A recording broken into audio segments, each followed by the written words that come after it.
15 or 16 years old. Kieran Pittman, welcome to Dogman Encounters Radio. Thanks so much for coming. You're welcome. For starters, Kieran, if you don't mind, please give us a brief bio on yourself. I live in Australia in a little town called Gloucester. I'm 25 years old, and that's about all there is to me. I'm a bit of a gamer. I read books. I have a girlfriend and her two lovely kids. They're my stepchildren, and we sort of get by in life. I want to ask you, as far as the Dogman topic goes, Kieran, how's it looked at in Australia? Well, as far as I know, it doesn't appear to be on the radar at all. It really doesn't seem to show up. I haven't heard of anyone else seeing anything like it or talking about them. I've never run into someone who had a similar experience or anything like that.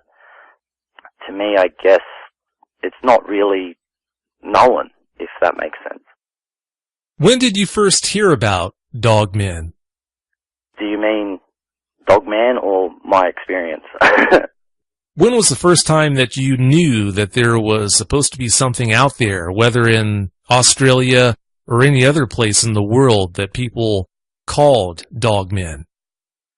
The first time I ran into it was when my girlfriend showed me this show on YouTube. Before then, I thought I was the only person in the world to have run into one. So I really didn't know what to call them or what to make of them.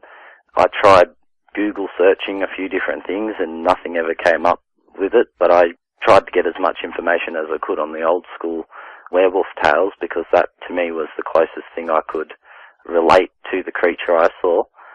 She showed me your radio show, and I suddenly knew that I wasn't the only person on the planet to have seen one, and I wanted to share my tales. So. Well, that's interesting. You know, you're not the only person who's seen one of these things that thought that they were the only one in the world that had been through such an encounter. That's one of the reasons why I created the website, dogmanencounters.com, and I created the show, was to try and get the word out, especially to people like that thought that, unfortunately, it was only them that had been through such a situation. If you don't mind, please set up for us the chain of events that led to you having your encounter with that Dogman. Well, it was about 10 years ago. I can't remember the exact date. It was a really hot summer here in Australia, and I was living in a house in Watanabe with my family. And the day had got to about 50 degrees Celsius, so it was just a really stinking hot day. It was about 11:30, 12 o'clock, sometime around then at night, and I'd been laying in bed for a few hours trying to get some sleep, and it was still really hot in the house.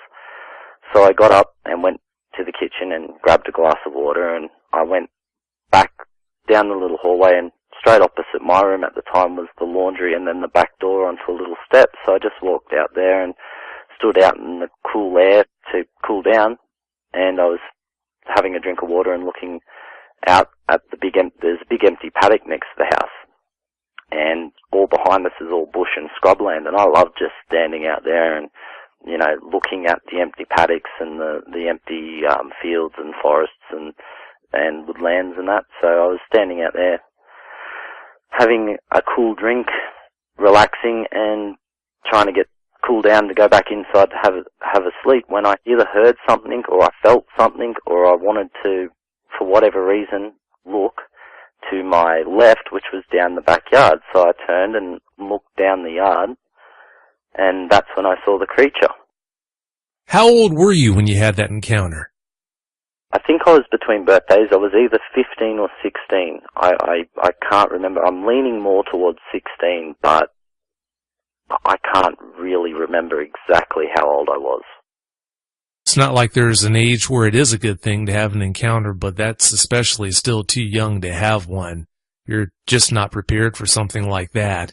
Again, not that you ever are prepared for an encounter with something like a Dogman at any age, but being 15 or 16, that's especially hard. If you don't mind, continue on from there. When you turned, looked, and saw the Dogman, what happened then? Well, I turned and I looked, and about 15 to 20 metres away, which in feet I think is about 50 to 60 feet. Somewhere in that range was the back fence. And just outside of the back fence, squatting down, was a very black, dark shadow shape. And I focused on it. It took a second or so for my brain to register that that's not just a shadow, it was something.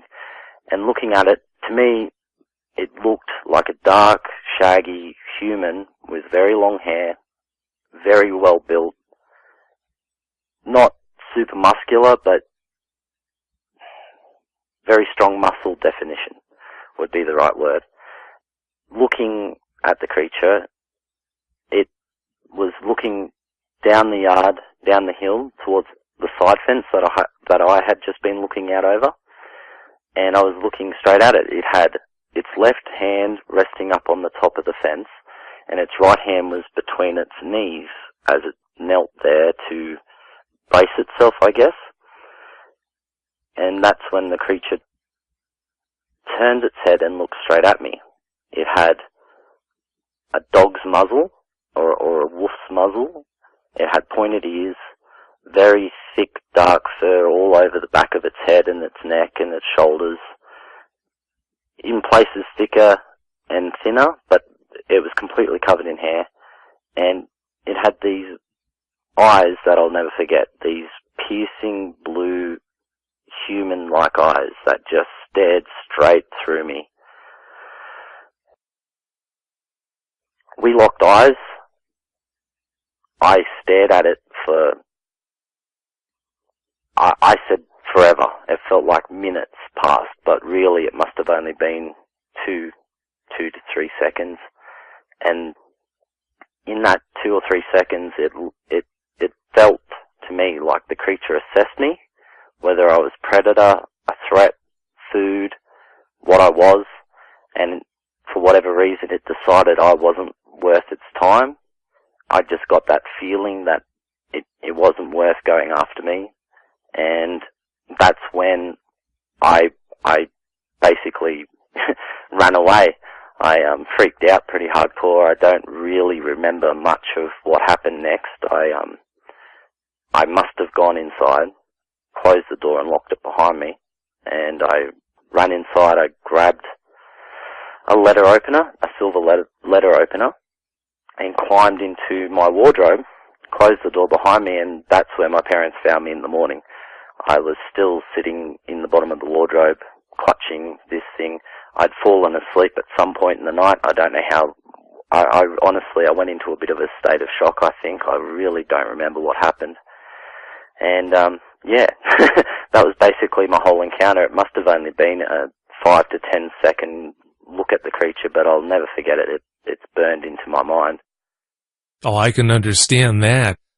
I'm so glad you didn't let the wind out of your parents with that silver letter opener when they opened up that door in the morning. Oh, they called my name, and I banged. I must have moved half waking up, and they opened the door, and there I was, still sitting in the wardrobe with the letter opener in my hands.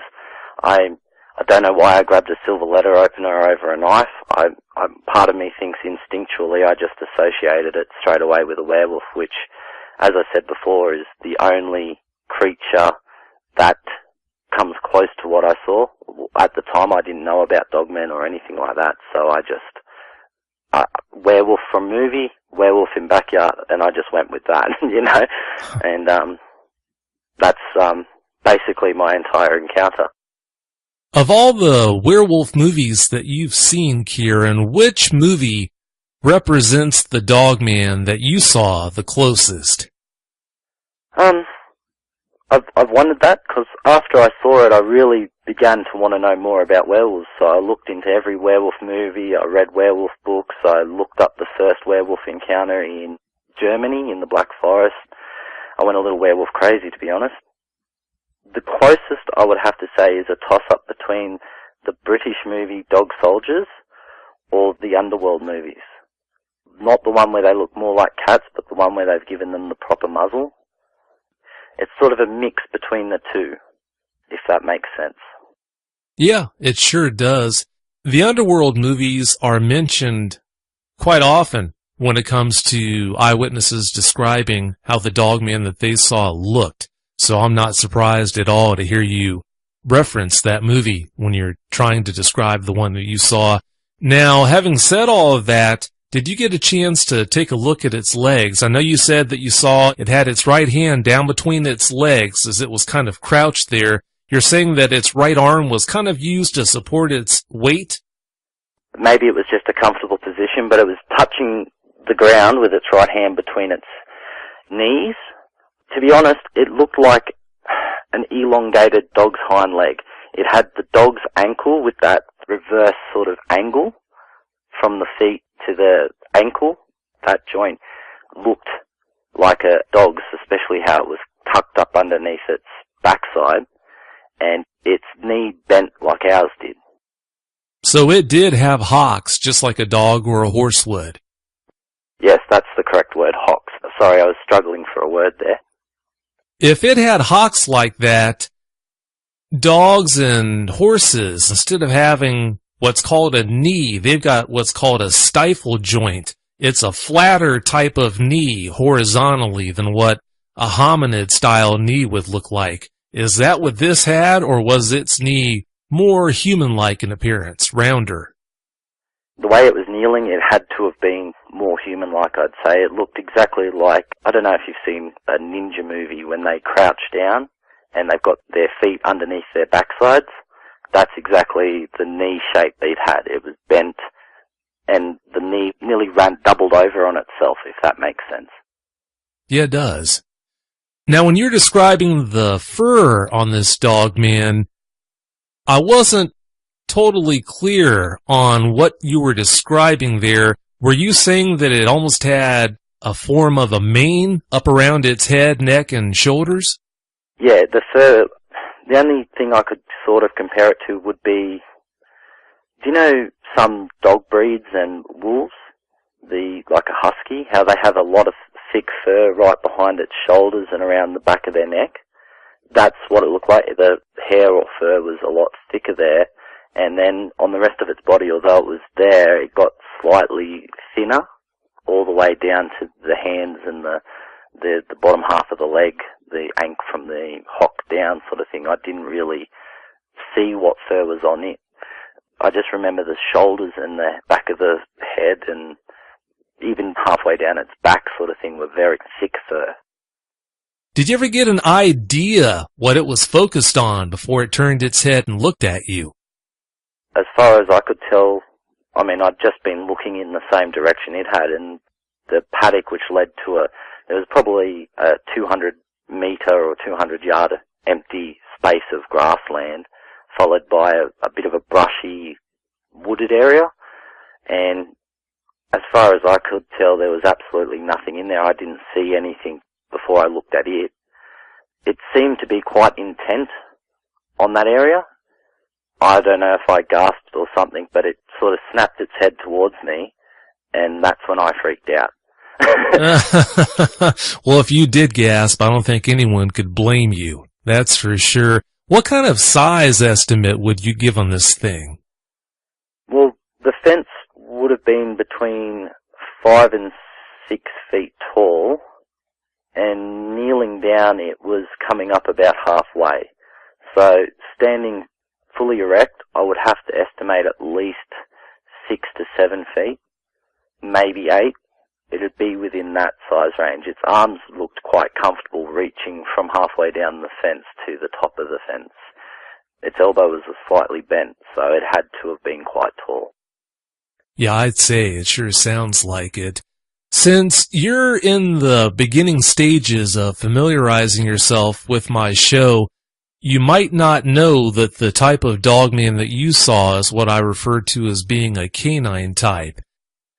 It very clearly had a very canine muzzle with the sharp teeth showing on the sides, and they were white in the half moon. There was a half moon out, so I really clearly saw the creature. Like I said, the first thing that I thought of in the morning was a werewolf. That was it's the closest I knew at the time to it. Oh, I don't think anyone could blame you for coming to that conclusion. Not having anything else to compare it to, that's the only conclusion that you could be expected to make. That next morning, Kieran, when your parents found you in the wardrobe, how did they react? Did you share the details of that encounter? Tell them what had happened the night before right there in the spot? If so, what kind of reaction did you get? In the morning, when my parents ushered me out of the wardrobe, it took me a little while to get my thoughts together enough to explain it. Like, I'm talking 1 or 2 minutes. Dad just kept saying, "What were you doing in there? Why weren't you in your bed? What happened? What happened, son? What happened?" And Mum was nervous. She was sort of hovering around behind Dad. And I just said, "Look, this is what I saw." And I told them exactly what I've told you. I went out the back. I saw this dark, and I said to them at the time, this dark, dog-like werewolf creature, this thing in the backyard, Mum and Dad. I saw this. And Mum, she's a very open sort of person. She said, "Oh, well, you saw something. Do you think it was and she started sort of trying to put it as it was not there to hurt me, some sort of weird animal totem or something like that. I'm not entirely sure. My mum is a bit of a hippie, to be honest.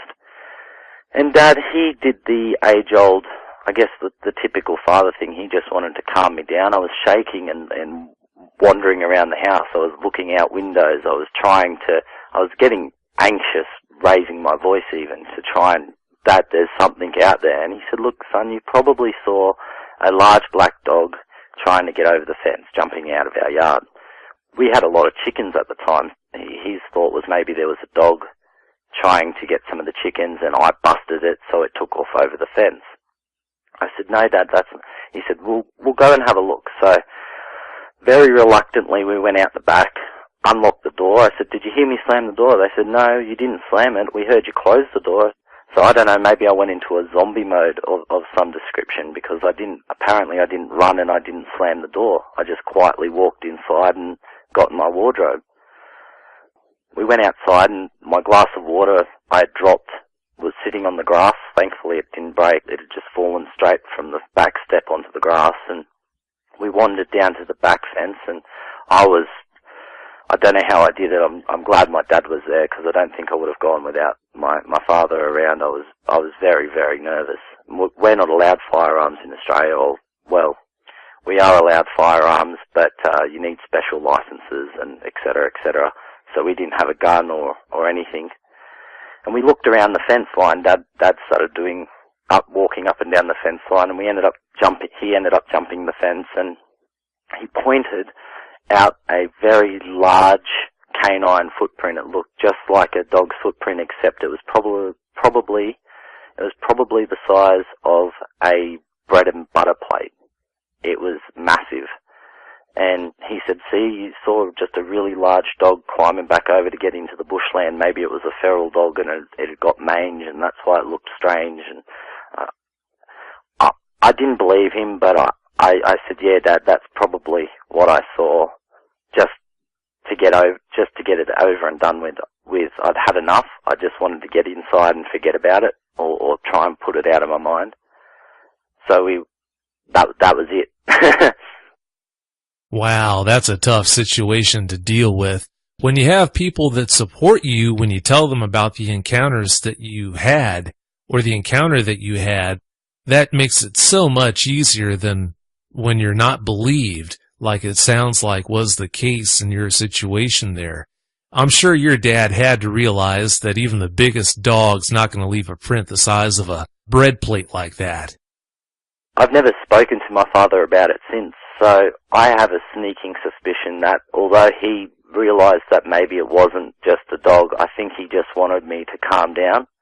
I don't think he wanted me to be afraid anymore. Like I said, I was shaking, I was walking around, looking out windows, I was nervous. It actually took me quite a few days to be comfortable enough to go out after 6 p.m. when the sun was starting to set. I was that nervous. Yeah, I think possibly Dad knew that it wasn't, because he's not anti-paranormal, he's not anti-religious or any such thing like that. My dad very, very clearly says, "Oh, there's things out there that we don't know." but at the same time, I don't think he wanted me to be afraid anymore, if that makes sense. Yeah, that does make sense, but at that point, you knowing that they were out there, it would only be understandable if you did show a lot more caution whenever you went out to do, you name it. Are you still, 10 years later now, after that encounter, are you still having trouble doing things that you took for granted before you had that encounter, such as taking out the trash or just being outside, period, after dark? Not every day, not all the time. I smoke cigarettes, and the rule around the house is we all go outside to have a cigarette. Whoever's smoking, you just go sit out the front or out the back and have a smoke. And some nights when it gets late and the whole town's very quiet and there's a certain amount of fog around, or maybe the weather's just right, it pops into my mind while I'm having my smoke, and I'll start looking up the street and looking down the back fence and just double checking to make sure that the creature hasn't tracked me down somehow or something like that. Besides that, my girlfriend and I go camping during the hotter months, and I'll quite often spend the entire night sitting up by the fire, just making sure that nothing comes around that shouldn't be around. It pops into my mind from time to time, and it's stuck with me, without a doubt. Well, that's understandable. I'm impressed that you're able to sit up all night by the fire like that when you're camping after what you've been through. That's really impressive. Well, I guess it's something my father taught me. It's the man's role to do those things. One funny story, we had a possum walk into the camp, and it was my job to escort this possum out. So, as I said before, I've worked with dangerous animals. I've worked with poisonous reptiles and 20-foot saltwater crocodiles. I've worked with cattle. I've worked with possums and kangaroos, and none of them bother me. Nothing. I think you could drop me in with a lion, and at least I know what it is. I understand it. And this the dogman or the werewolf or whatever it was I saw, it's otherworldly. It had this powerful presence about it, and it just it didn't sit with what I'd been taught at school. It didn't sit with science. It didn't make sense, and that's, I think, what scared me the most about it, is that it doesn't belong, if that makes sense. That does make really good sense. From a very early age on, you're taught by your parents and society as a whole that monsters don't exist, and that's hammered into your head time and time again, all the way through your life. When one day you have an encounter like the one that you had that shows you that that's not true, that monsters do exist, it's only natural for that to turn your life upside down. I'm just so impressed that you've been able to deal with that encounter so well. Most people that see these things do not handle the encounter nearly as well as what you have. I'm probably going to sound like a complete idiot now, but I would like to see it again, but at a distance of about 300 yards with a rifle in my hands. Not to shoot it, but I would love to see it again just to confirm that what I saw really happened and that it's really out there. And to say I'm not curious would be a lie. I want to know more about it. I want to know, what does it eat? Does it hunt humans? Does it hunt kangaroos? Do they mate? Do they have 10 puppies? What's the... I would love to be able to learn more about these creatures, but from a safe distance with a gun in my hands. Well, understand, the gun's not going to offer you nearly as much safety as what you might think. That's pretty much what I said to my girlfriend. I said to her, I don't think a gun would have stopped it if it really wanted you.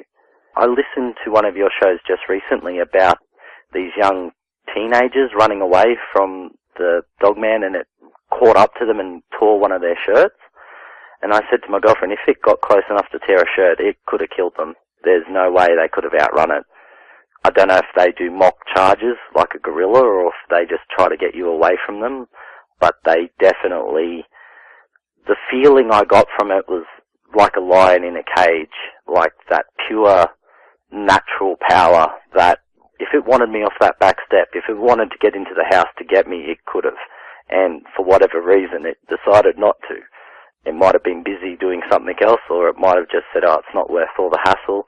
I don't know, but it really, that's the one thing I took away from it, that to them, we're nothing. We're not strong enough, we're not fast enough, we're not smart enough, we haven't got big enough guns to stop them. That's the feeling that I took away. It didn't appear aggressive to me at all.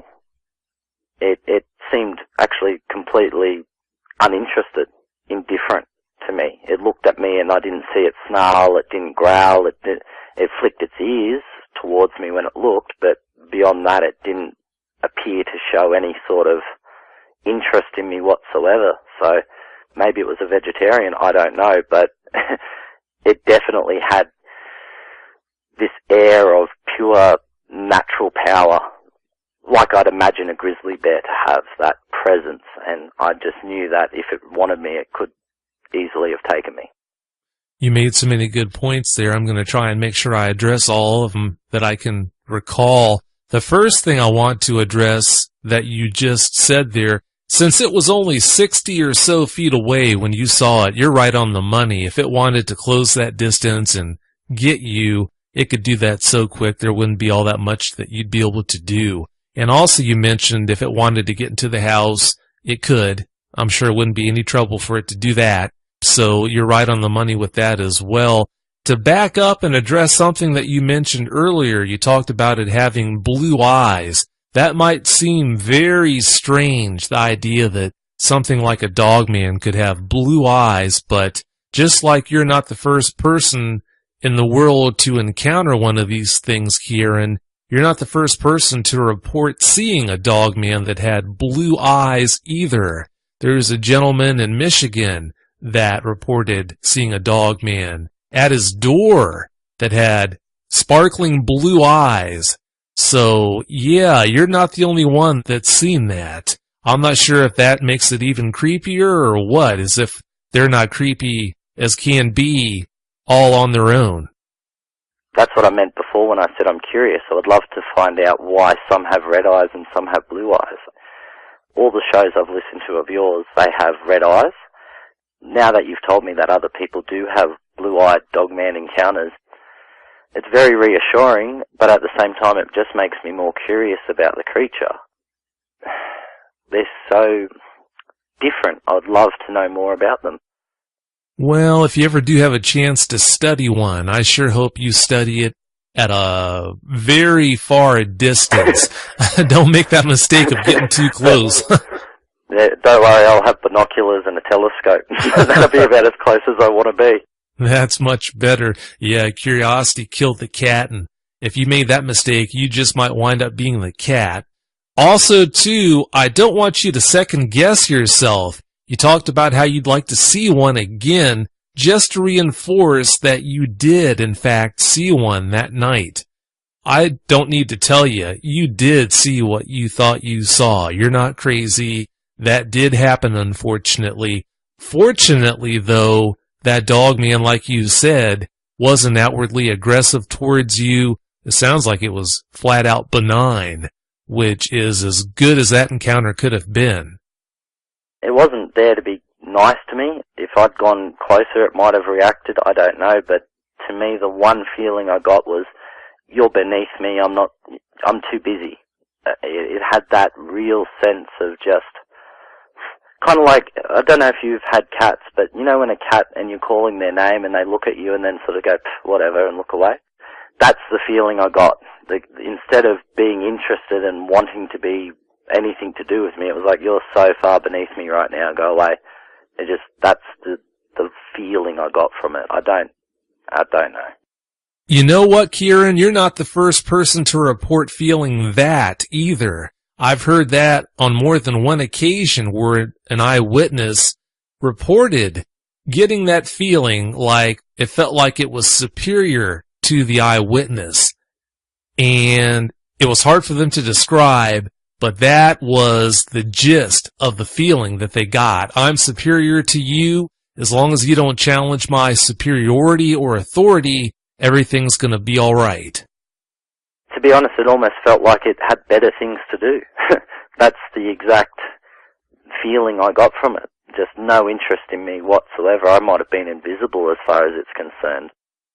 Well, I'm so glad it had that mindset. I've talked to quite a few people who ran into dogmen that did not have that mindset. The alternative is not nearly as good as what you ran into that night. Trust me.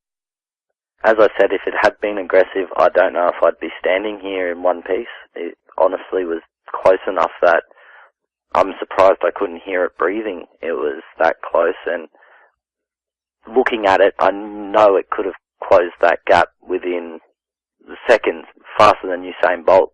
For whatever reason, it just wasn't interested. Thank goodness. Yeah, exactly. I'm very grateful for that. You and me both. Having been through that encounter, if you had to make the unfortunate decision on whether you would encounter another dogman or if you would encounter a Yowie, which one would you rather have to encounter? Oh, without a doubt, a Yowie. Without a doubt. My girlfriend's very interested in Yowies. She's part Aboriginal, which is, I guess, like a Native American to Australia. From everything I've watched and seen and heard with her, the only attacks that a Bigfoot or a Yowie or any similar sort of creature make seems to be more just go away from me. This is my territory, leave me alone, I'll throw rocks and sticks at you, shake your tent. They don't seem to actually want to hurt humans, whereas this thing, it didn't seem friendly. I actually know of people who were unfortunately attacked by a dogman. So it does happen. We're talking about asking questions that only someone that had that type of a close-up and personal encounter would be able to answer. Yeah, I wouldn't like it to happen to me. Understandably so. That wouldn't be good. You mentioned, Kieran, that your girlfriend is Aboriginal. I'm curious, what type of legends and Aboriginal lore has she shared with you about dogmen and how they're talked about in their culture? Well, my girlfriend's not an elder. She's part of the Aboriginal Council and she works with the Aboriginal children at the schools. She's only part Aboriginal herself. As far as she knows, there's no tales of dogmen.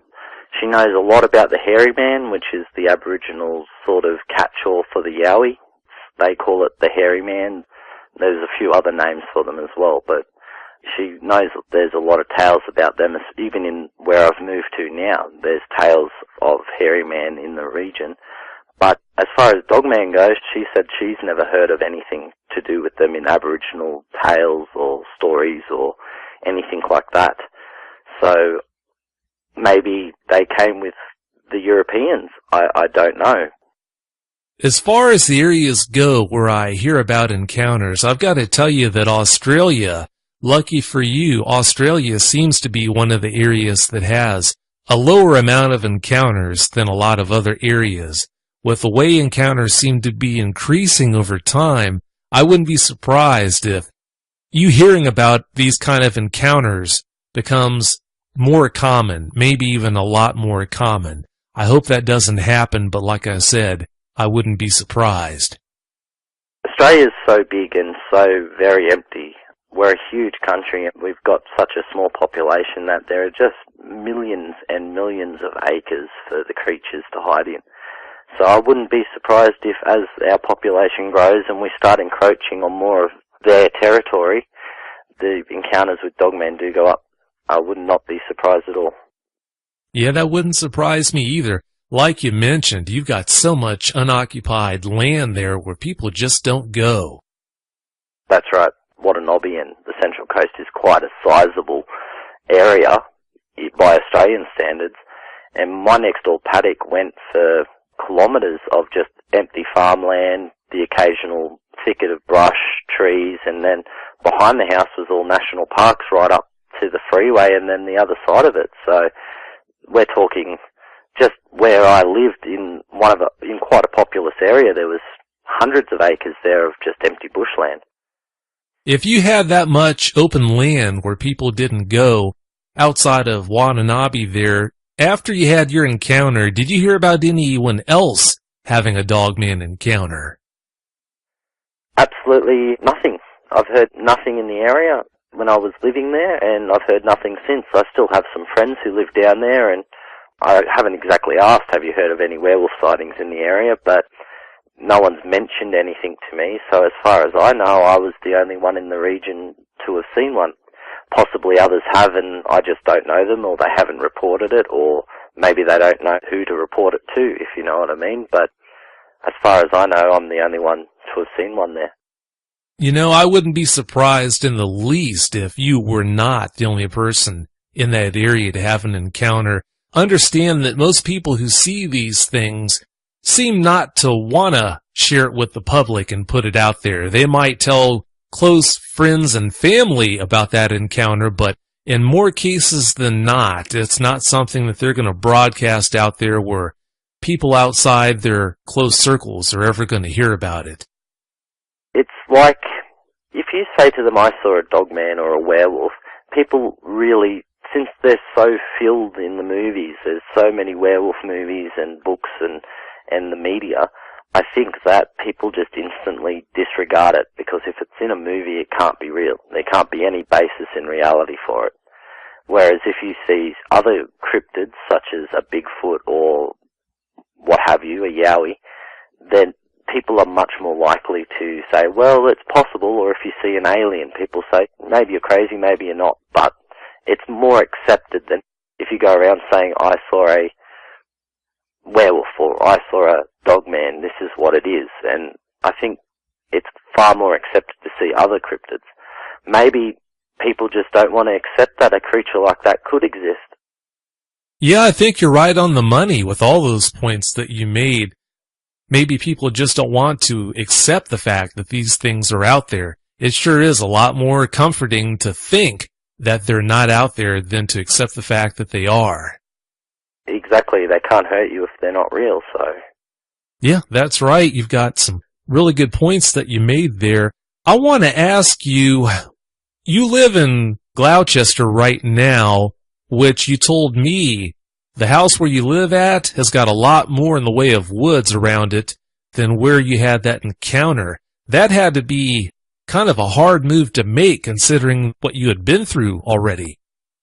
My family and I made the move up here literally within a year of my sighting, of my experience. So, yeah, it was a very uncomfortable sort of first year here. We're living in town, and there's a lot of farmland and open fields around us, which makes me feel a little better. But within a 15, 20-minute drive, you can be in a national park or a state forest that'll just take an hour, 2 hours to drive through. We're smack bang in the middle of a very rural area. Yeah, you could have them all around you and you wouldn't even know it.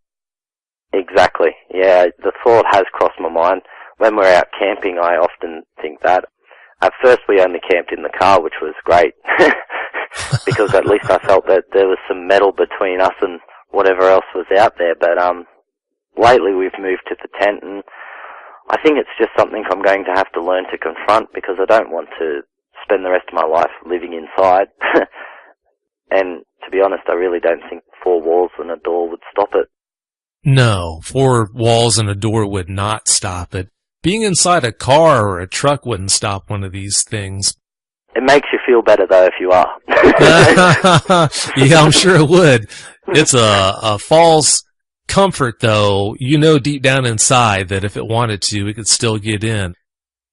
Not knowing the geography of Australia all that well, how close is Gloucester to the Blue Mountains? Because I know that there is activity, dogman activity, going on in the Blue Mountains right now. The Blue Mountains would probably be 4 to 6 hours away by freeway, by motorway, freeway, highway. Yeah, it's quite a drive. Quite a drive. In a straight line, probably a little closer, but it'd still be, hundreds of kilometres. Yeah, if that's the case, then any dogman in that area wouldn't be a threat to you, that's for sure.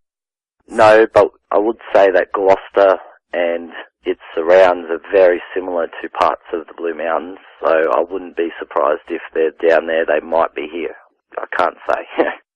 Yeah, I hate to say it too, but I wouldn't be surprised if you did have your own population there, if you had that much habitat like that. You should know that there's a Yowie hunter who researches in the Blue Mountains that found some Type 3 Dogman prints. He sent those prints to me, and I posted them on the YouTube version of, I believe it was episode 28 of the show.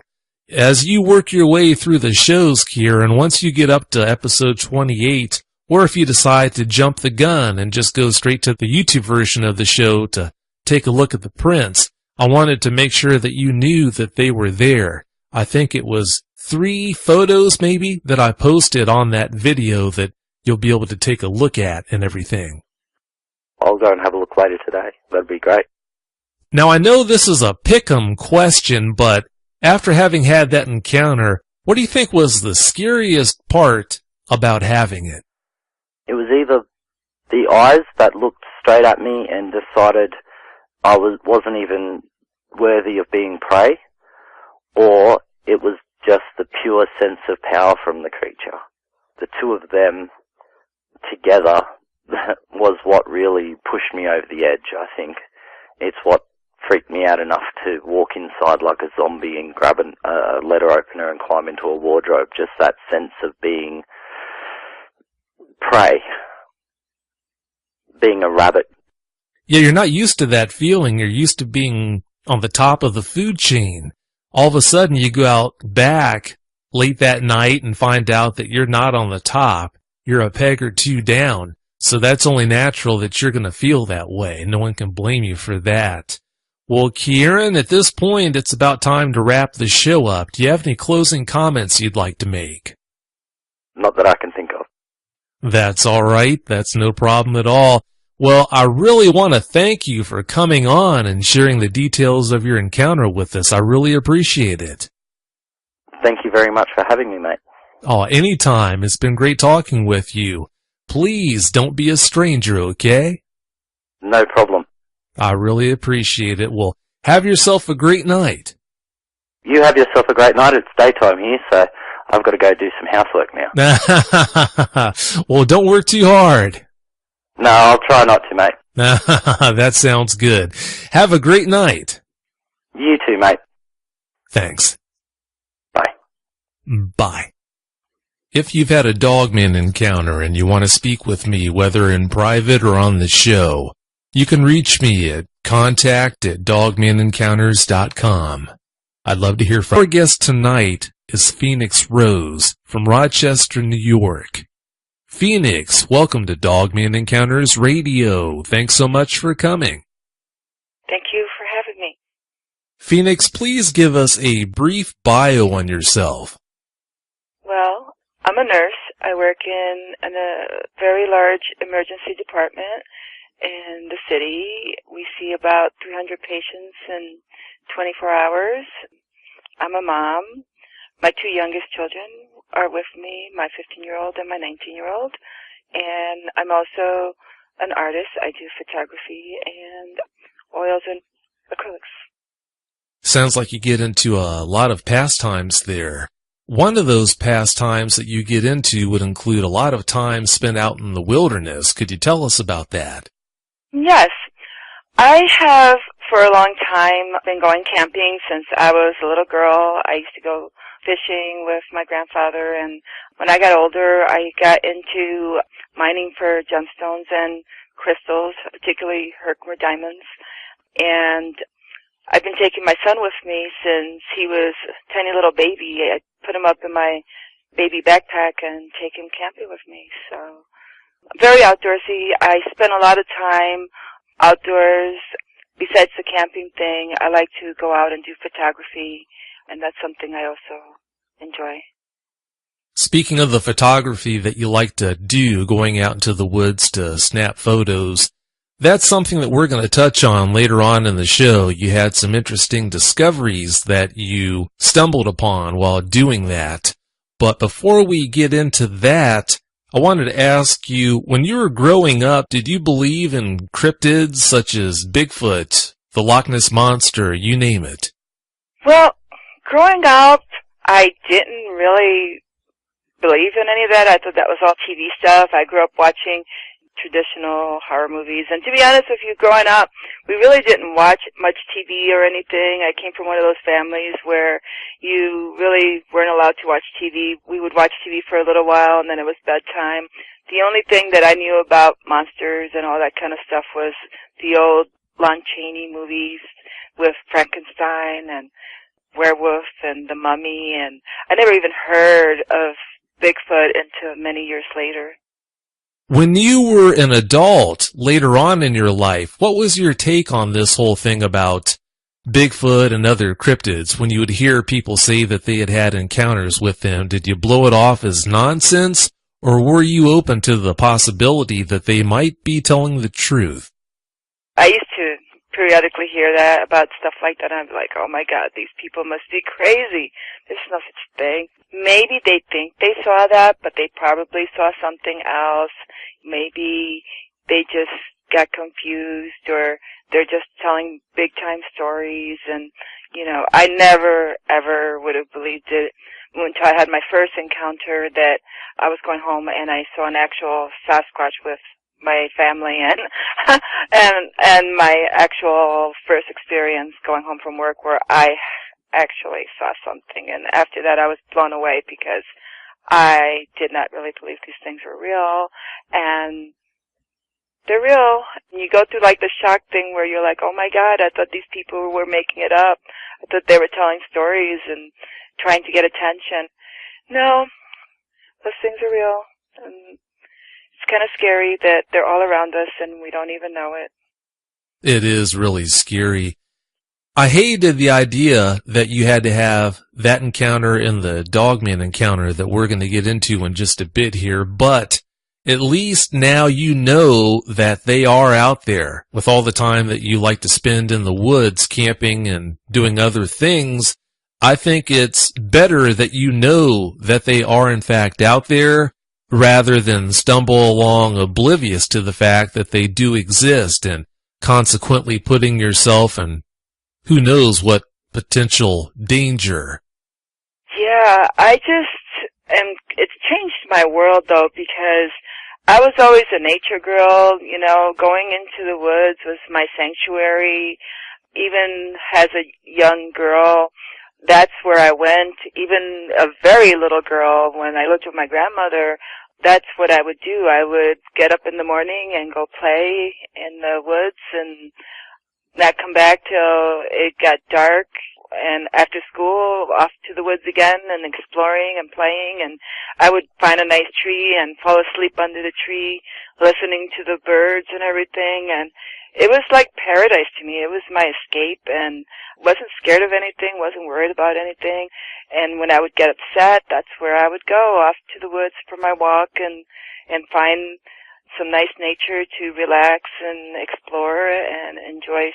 It was what took away all my stress and tension. And even with work, I would work massive hours so that I would get my vacation time. And the first thing I did was pack up my car with all my mining tools, pack up the stuff for my son, and off we would go looking for my gemstones, crystals, and camping away, just the two of us. And I wasn't afraid. We'd go off into the woods and go get our campfire wood and our little flashlights and joke around. And we would put apples and things out for the little creatures, never really thinking much about it, which isn't such a good idea now I find out. But yeah, it was something incredible, and I just can't believe I was so naive, because there are things out there that you would not believe.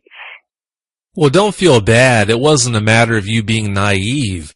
You can't be expected to believe in these things unless you either have an encounter with one, or if you have enough interest in the topic to research them enough to find out the truth, to find out, in other words, that they do in fact exist. So please don't beat yourself up on that. That's only to be expected to look at it that way.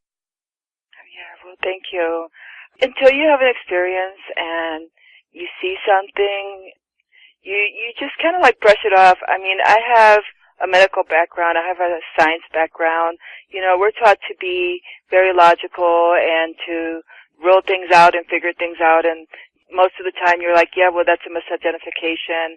So I would see the pictures posted that were like blob squatches and stuff, and I'd be like, oh, yeah, that's obviously a shadow.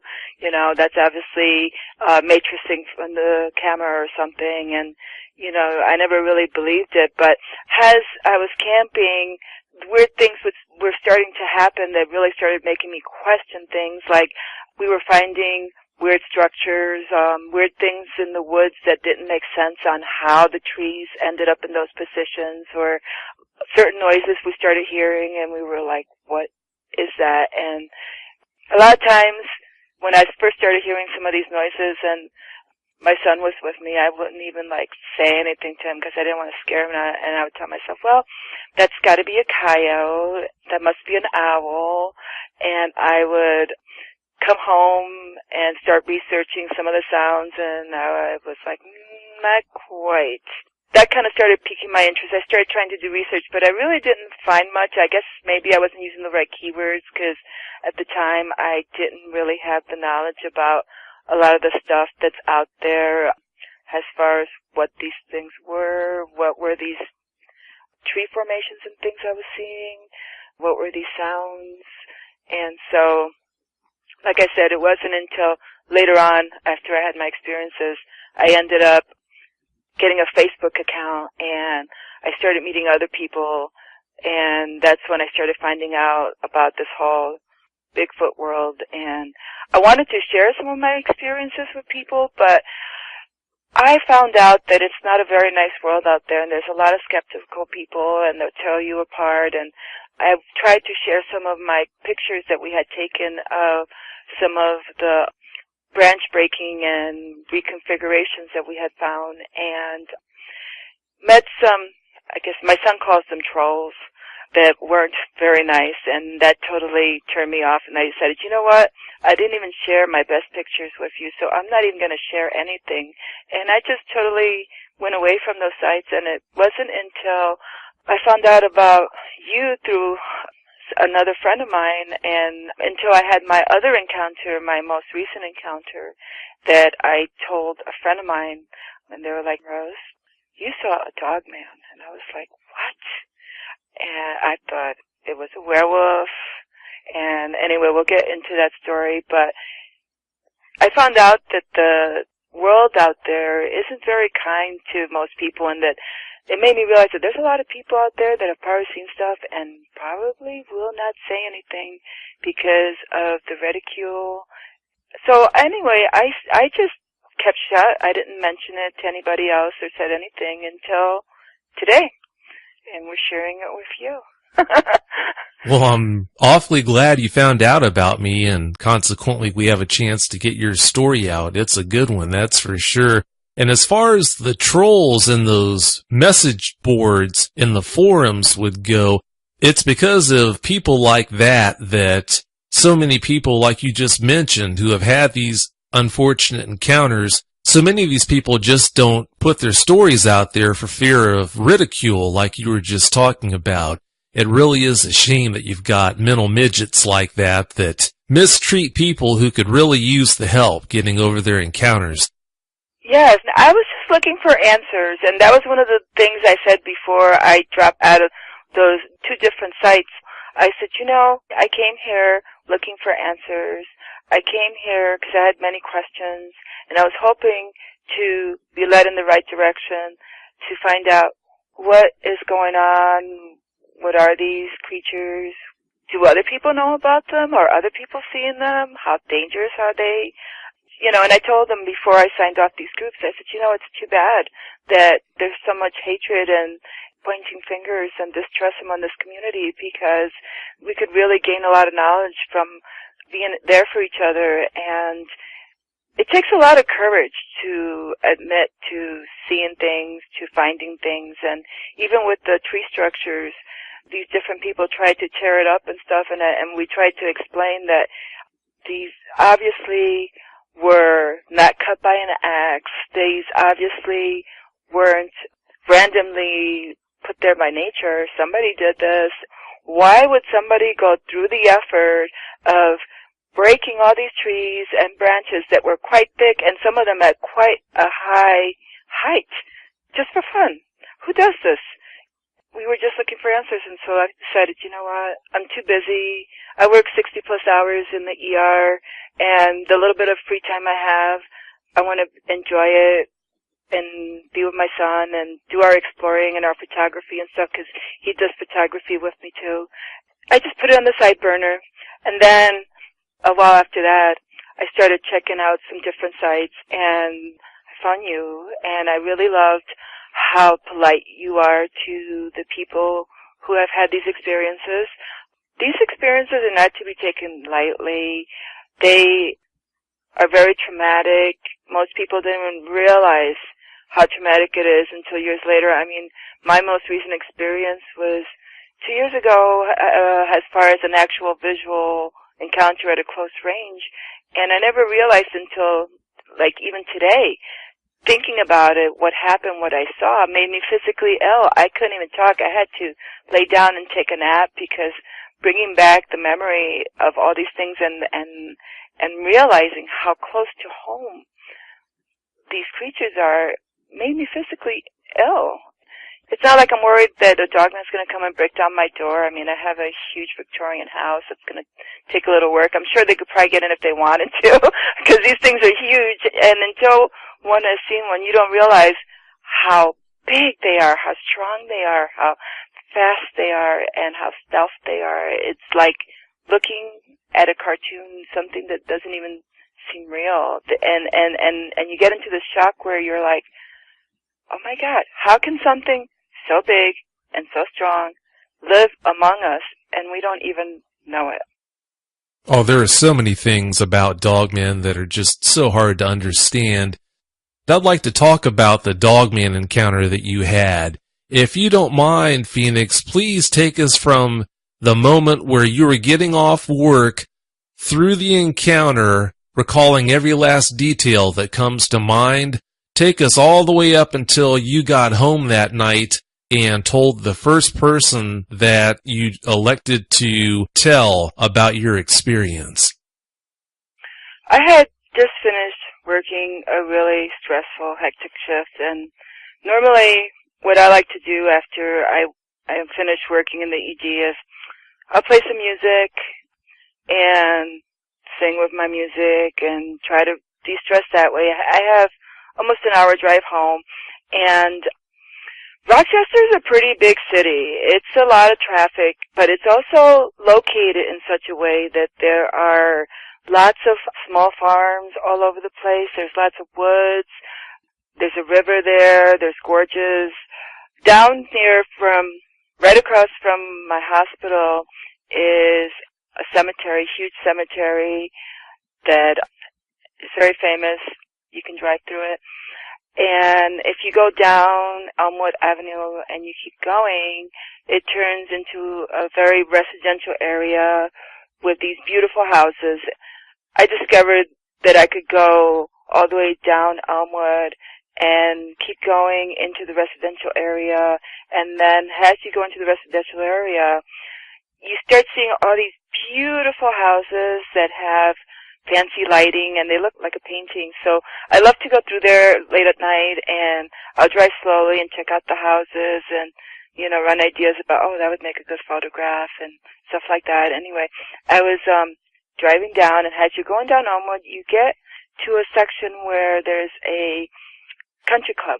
Near the country club, it has a field fence made of stones that goes all the way down, and these stones are pretty high. They're about waist height to me, and I'm not short. I'm 5'7", so they're pretty high. And when I drive that way, I always drive really slow with my high beams on, so I can check out the lights. And usually by 1, 2 o'clock in the morning, there's not much traffic, so I can drive with my high beams on, and I'm driving down with my high beams on, going slow and watching for deer.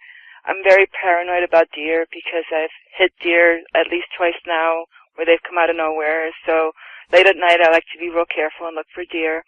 And I was singing. The weather, it was around February 2013, and the weather was really weird, where we had had a lot of rain, washed away the snows. We were having freaky weather where it was kind of warmish for that time of month.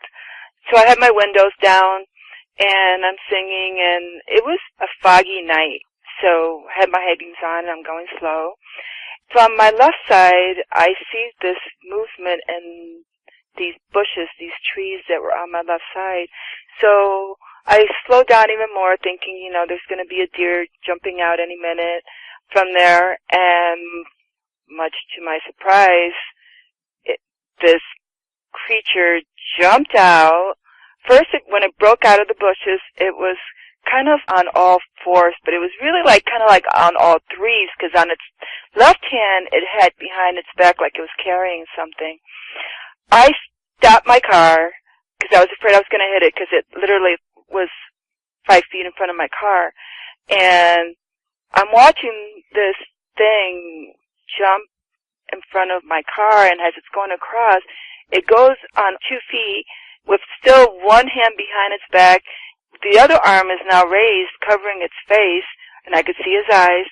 But the whole time, I'm processing this, and I'm like, oh my God, what is this? This, at first I thought it was a wolf when it broke through the bushes, but I'm like, it was too big to be a wolf. And I'm looking at it, and it had longish, grayish hair, this huge chest. I could not take my eyes off the chest. The chest was muscular. It had patches where down as the fur went lower, it was more sparse, and you could see the definition of the muscles. It was very well defined, and you could see the skin underneath was grayish black, almost leathery looking, almost like ape skin. But what really blew me away was, as I'm watching this, I was shocked, and I'm like, oh my God, it's a werewolf! How could there be werewolves in Rochester? This doesn't make any sense. I'm just looking at this thing, and it's looking at me, and I wasn't scared. I was more in shock, because I couldn't believe what I was seeing, and I rubbed my eyes. I'm thinking, oh my God, I must have worked too many hours. I'm seeing things now. And so, and this thing is still there looking at me with hiding its face, because the high beams are blocking it. And then I saw its eyes, and its eyes were almost human-like. There was this intellect. They were this brownish, amberish color. They were really big, but what was amazing was that there was this intellect behind those eyes, and it was it was scoping me out, and it was almost like it could see right through me. This is weird, but it almost seemed to have a sense of humor and intelligence the way it was looking at me, and I felt like it found me amusing for some weird reason, and it was checking me out, and I'm looking at this, and I'm still thinking about the chest that I just saw, and I'm thinking to myself, what is a werewolf doing in Rochester? And I'm still looking, and all of a sudden it leaps up in the air and jumps over this fieldstone fence like it was nothing, with this ninja stealth-like ability where it looked like it was almost floating. And that's when I noticed its legs were weird. I'm like, how can something have a chest like a man, long arms, kind of like a man, but the bottom part was more like a dog? The thighs were muscular, but the bottom part was weird. They were kind of almost bent backwards, and I was like, how did he do that? How did he bend his legs like that? And the whole time I'm just checking this whole thing out, and being an ER person, we are trained to not react emotionally, to observe. So the whole time I'm checking everything out, and I'm looking, and I'm I don't see any genitalia. Yeah, that's an ER nurse for you, focus on that. and I'm what the heck? This thing had, I couldn't tell if it was a male or female, because I was trying to identify, if it was a male or female. What was this? I didn't see any breasts. Had longish hair. I remember the ears. It had these pointy ears that had this little tuft on the end, almost like German Shepherd ears. And it had a brow bridge that kind of stuck out a little bit, and the eyes were a little deeper set. But the whole thing was covered in hair, just really nice, longish hair like you would see in a husky or a German shepherd. On the top chest, it was maybe 3 to 4 inches long. The hair on the top of the ears, it had like a little tuft of hair on the ears, which gave it almost like a grayish tip color. And anyway, so what do? I put my car in park, and I open my door, and I decide I am going to step out of the car and see what I just saw, because obviously I didn't see what I just saw. I must obviously be too tired from working or something and seeing things. So I'm going to verify to myself that I was seeing things, and I just need to go home and go to bed. I left my car door open. I walked over to the fieldstone fence, and that's when I realized that the fieldstone fence was pretty high, and this thing jumped over it by like huge length. It made it look like it was just stepping over a little ball or something. It was just leaped by a huge amount and made it look so graceful and easy. And I'm looking, I could see there was lights up in the golf course where you could see the trees and you could see shadows, and in the distance, there it was, standing up next to a tree, kind of with that one arm holding onto the tree, and it's rocking back and forth and back and forth. And it's looking at me, and I'm looking at it, and I'm still in a little bit of shock, and I'm like, oh my God, this thing is real. And all of a sudden, the thought occurred to me that this thing is real. This thing is huge. And this werewolf thing is by that tree looking at you. You better get in the car and get out of there, because if it wants you, it can have you, and you're not going to have a chance. So luckily, I was smart enough to still leave my car door open, and I ran into my car, and I locked my doors, and I drove away, and the whole time, I'm thinking to myself, oh my God, I saw a werewolf. I need to call the police. And then there's a part of me that says, you can't call the police. They're going to laugh at you. They weren't going to believe me. I know. I work with police officers all the time. I know their sense of humor. They would have laughed at me silly. But there was a part of me that was like, oh my God, there's this werewolf thing in the city. It looked like it was on the prowl for something.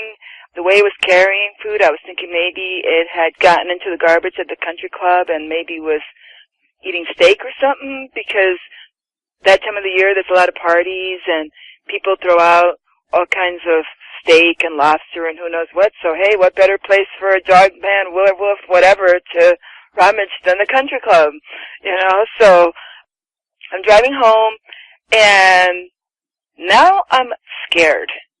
And I'm driving, and I realize that all the way home there are woods. And if this thing wanted to follow me, it could follow me, because the way the city of Rochester is, there's 490, there's a throughway you can take, but all around us are lots of woods, there's the canal, there's creeks and rivers, there's lots of forests, like big woods, because a lot of the farms have these big woods between them, and the way the throughway has been built, there's like these forever wild stretches that goes all the way down. So anyway, I drove home pretty fast. I wanted to get home. I was pretty scared, and it takes a lot to scare me. I mean, I'm a pretty tough cookie. I don't scare easy, and this was like the first time I think I've ever truly felt fear. It wasn't so much fear for me, but fear for, what if this thing gets me? What's going to happen to my son? I've got to get home. And so I got home. I start researching and looking to see if there's been any reports of wolves in the area, of missing people in the area, of any unusual sightings, because when this thing was on all fours and it first broke through, it looked like a giant wolf. And I saw that in Canada there had been sightings of wolves and stuff, but when it stood up and it was in front of my car, this was not a wolf. It had a chest like a bodybuilder. The way its arms moved, no wolf could do that. And the way it leaped in the air and moved, and the way it was looking at me, that was not a wolf looking at me. I know my animals. I've been into drawing animals all my life. I love wolves. I know what wolves look like. I know what coyotes look like. It was not a coyote. It was not a wolf. Anyway, so I started doing research, and I'm looking, and I can't find anything. And then I remembered that I had a Facebook friend that knew about this stuff. He was into researching yowies. Dooligi man, I call him. He's part of a special service, Secret Service technician type person, surveillance type person, and he does research with yowies where he goes out into the woods and tries to document and all this kind of stuff. So I knew he was the real thing. So and when I got home, of course everybody was asleep. I didn't want to wake anybody up. So, I'm like, oh my God, who do I talk to? What do I do? I need to find out what this was. And so I sent him a message, and he says to me, Rose, my Phoenix Rose, you have seen a dog man. And I was like, what? That was a werewolf. And that's when I first found out about dogmen. I know I'm not the only one who almost dropped his popcorn when I heard you talk about, after seeing something that big that looked like a werewolf, the fact that you got out of the car and wanted to go take a closer look. I can't believe you did that. Don't you watch scary movies? Actually, I don't. Because, but until recently, when I was watching the episode, my first horror movie, I had watched, what's the movie with the werewolves? Underworld. And, yes, I had watched Underworld. This creature looked like something out of Underworld. That was, when I saw that movie, I was floored. I was like, oh my God, that's what I saw. That's the creature I saw. It looked just like that. It moved just like that. These huge giant creatures, and yeah, I know, that's what the stupid people always do. But I had to make sure that, like I said, I'm pretty fearless, and I had to make sure that I was not hallucinating something, because if it was, I was going to go back to the ER and say, okay, I need to go to CPAP. I'm obviously hallucinating. And when I saw that, no, that creature that you saw that had to be about 8 feet tall minimum, and I know that sounds ridiculous, but this thing had to be that big, because when it was in front of my car, all I saw was its chest and mid areas, which means that this creature was huge. I think I was just in shock. Who would think that you would see anything like this in a busy city? They turn up in so many places where you would never expect to see them. It's just so hard to understand. I'm so glad that you had that Yowie researcher to talk to about your encounter, someone that you could contact almost immediately to share the encounter with. It sounds like get a little bit of counseling from as well. If you hadn't known that man, then who knows how long it might have taken you to find someone that you could have reached to talk to this encounter about. So that's really good news.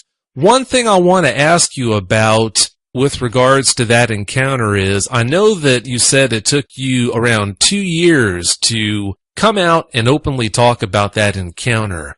What was the main reason why it took you so long to come out and talk about that encounter?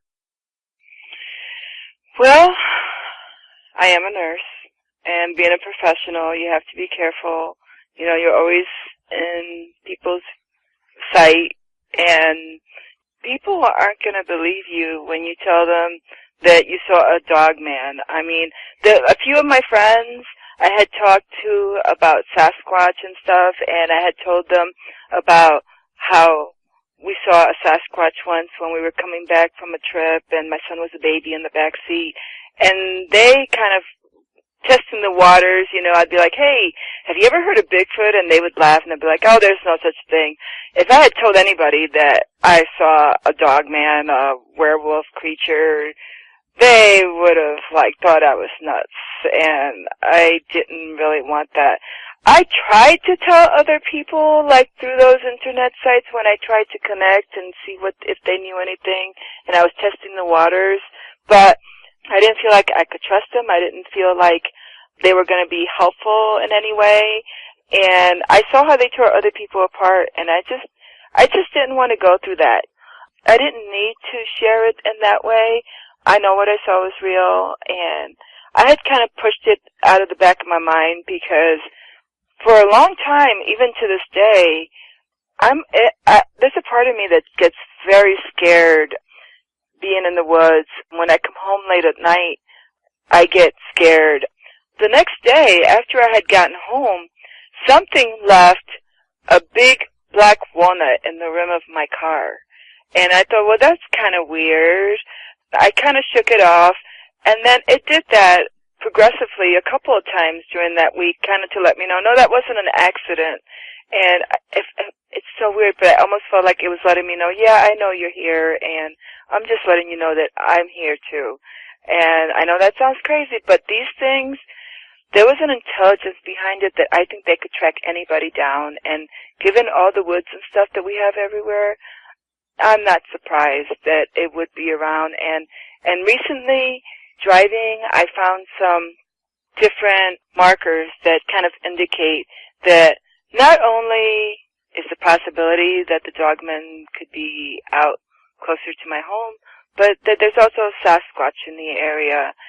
That's made me a little nervous, but what made me come out and actually say that my experience was you, because you have created this very incredible site where people that have legitimately seen something can come in, tell you what they saw, and explain their story, and hopefully we can learn where they are, collaborate with the research and try to figure out maybe their migration patterns, maybe be able to just make people more aware so that they're careful, because now thinking about it, doing my photography and stuff with my son and myself, it's so easy to get lost, clicking away, changing lenses, and have one of these things be around and you not even know it. And, missing 411, I discovered that, and I'm like, oh my God, are these people disappearing in the forest?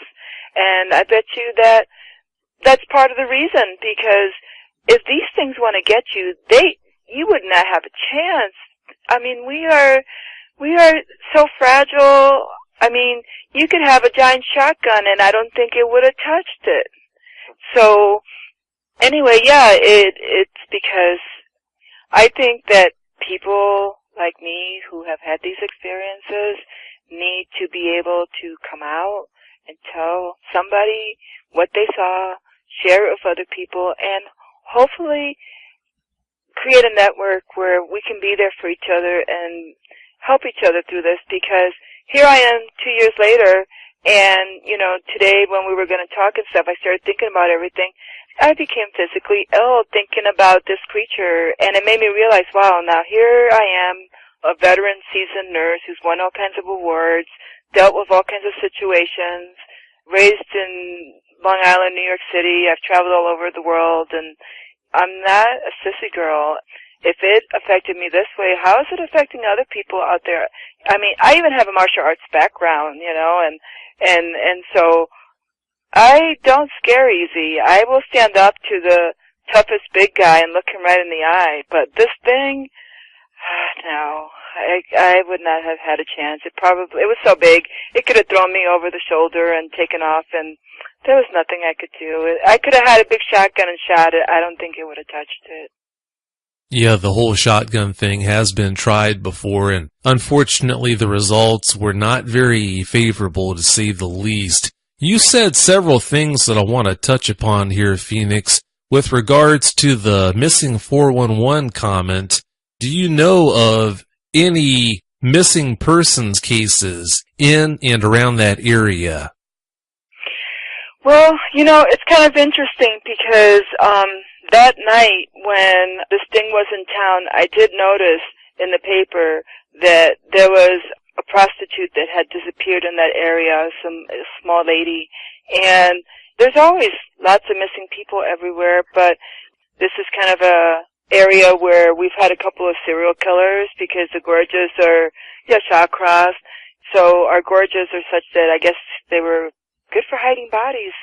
Other than that, I don't have any specifics and stuff, but it made me realize that there are missing people all over, and there's photographers going out there just like me who are going out in the woods, and one minute they're there, the next minute they're gone.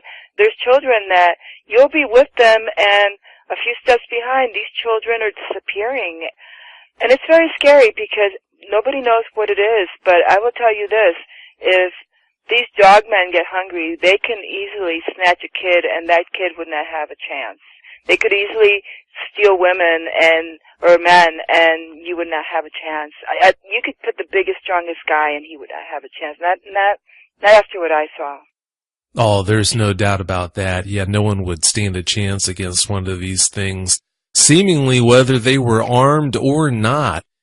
It's not uncommon for an eyewitness to feel some form of guilt about how they either reacted to the encounter right away or how they reacted after the fact to the encounter, such as with prolonged problems with nightmares, PTSD, trouble going out into the woods when they think they shouldn't have any problem going out into the woods.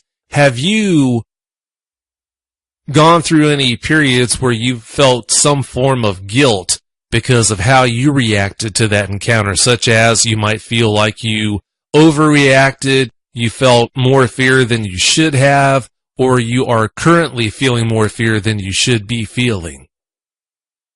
Well, I felt guilty that I felt bad. I felt cowardly that I didn't call the police and tell them that there's an animal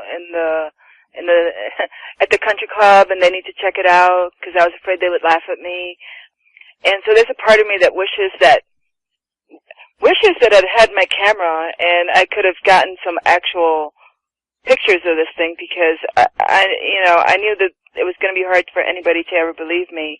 And just I felt bad because I'm like, oh my God, there's a werewolf in Rochester, and it could like grab somebody, and I can't warn anybody. So yeah, I felt guilty about not being able to do that, and I wish that we had lived in more of an environment where I could have done that, and the police might have been more receptive to it. But maybe that, and yeah,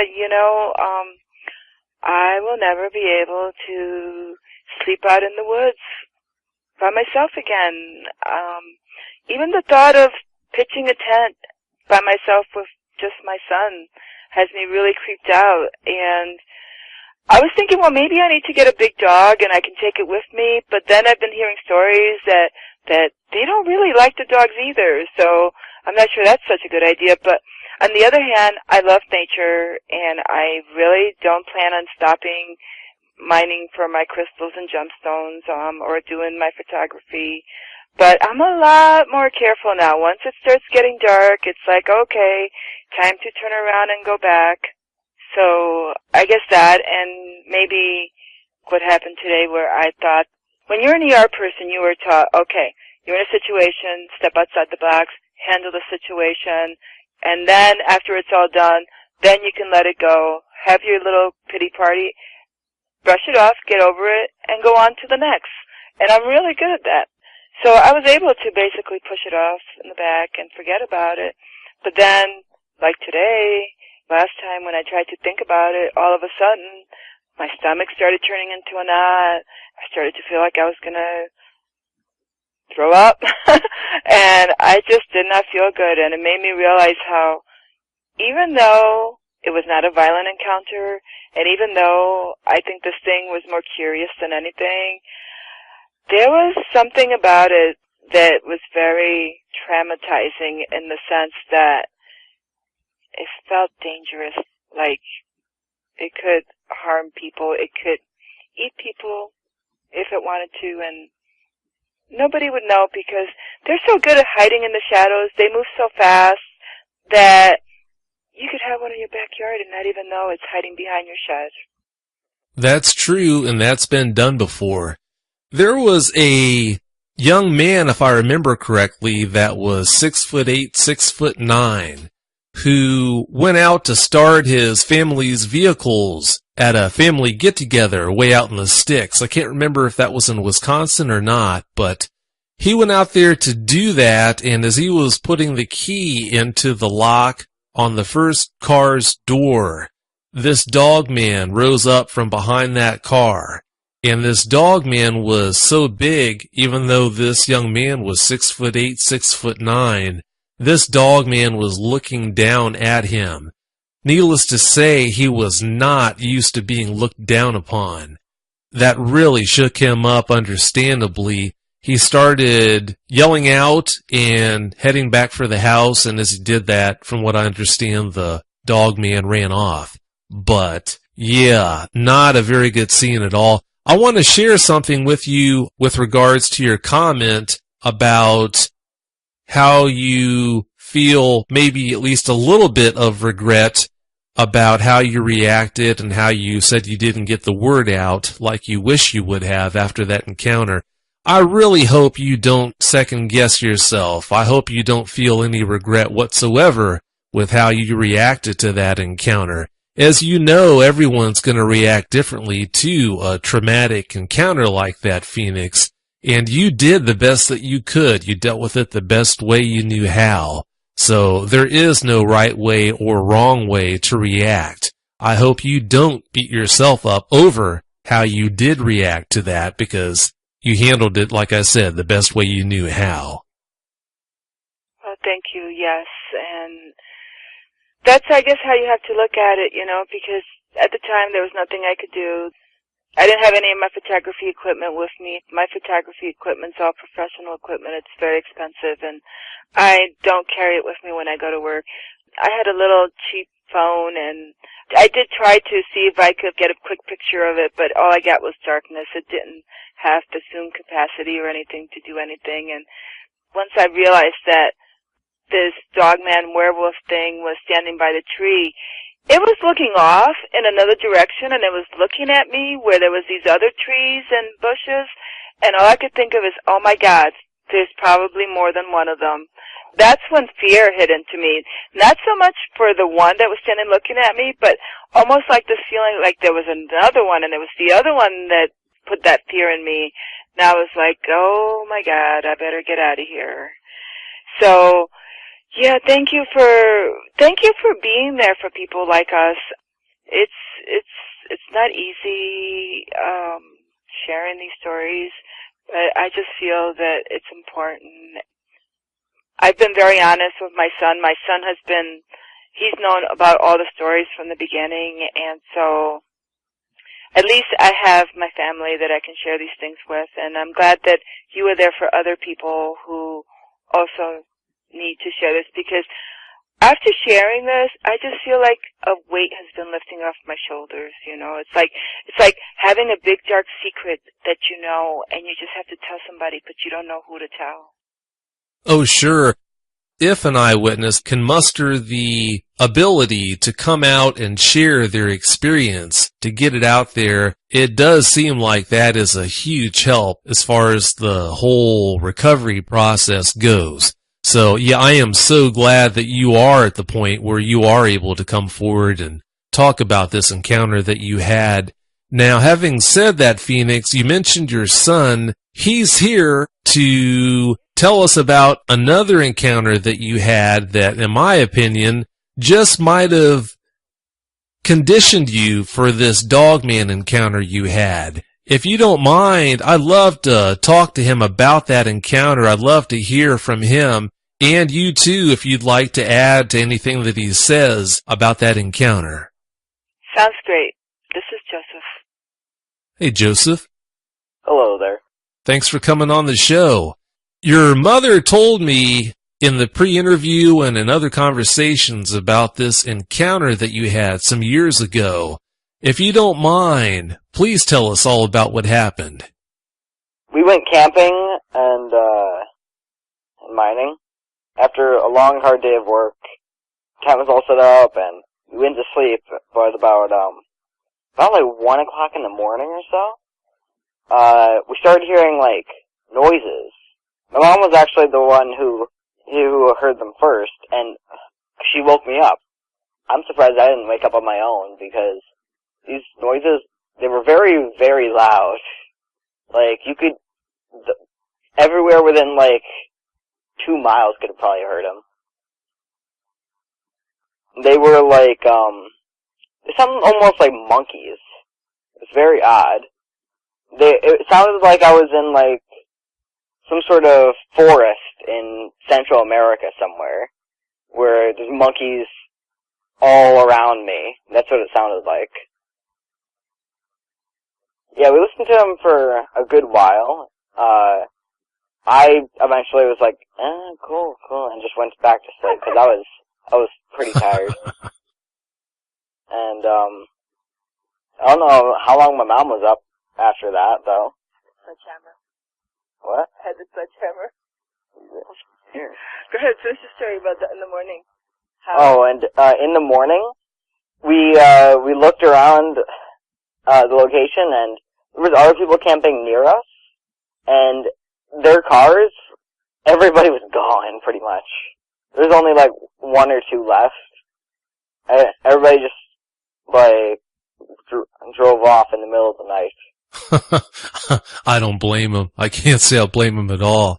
That right there shows how tough you were to stick it out like that if you had all those strange sounds going on and you didn't leave, you stayed around. Did anyone ever see anything that night? I'm not sure. You should ask here. I think he got a little shy on us. That's okay.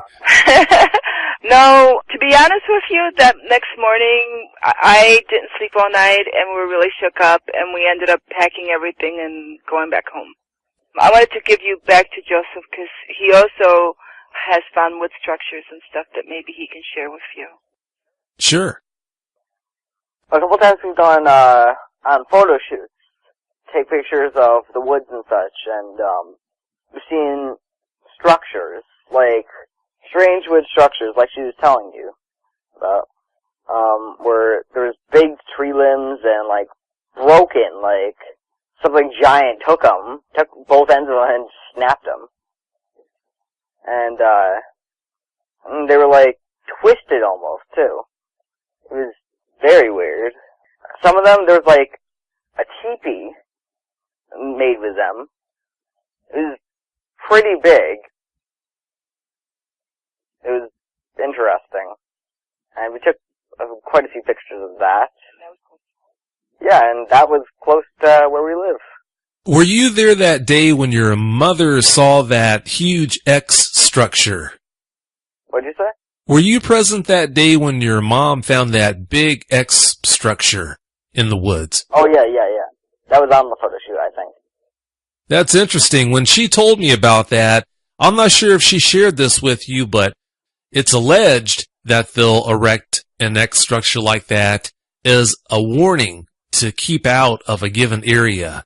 Now, what the reason would be, if that is the case in this instance, no one's going to be able to know, of course. But I wouldn't be surprised if the Sasquatches in that area knew that there was or that dogmen were, plural, around in that area, and that X structure was erected by them as an attempt to warn others to stay out of that area.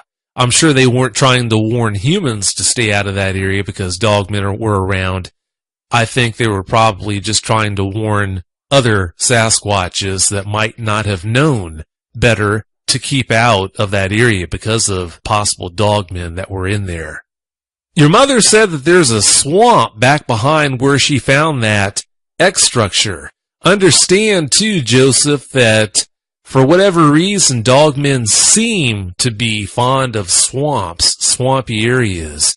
David Paulides, I don't know if you follow Missing 411 on YouTube or if you've read any of David Paulides' books, but it's not uncommon for missing children and people to be found in very isolated areas and swamps, such as islands in the middle of any given swamp, where people don't routinely go.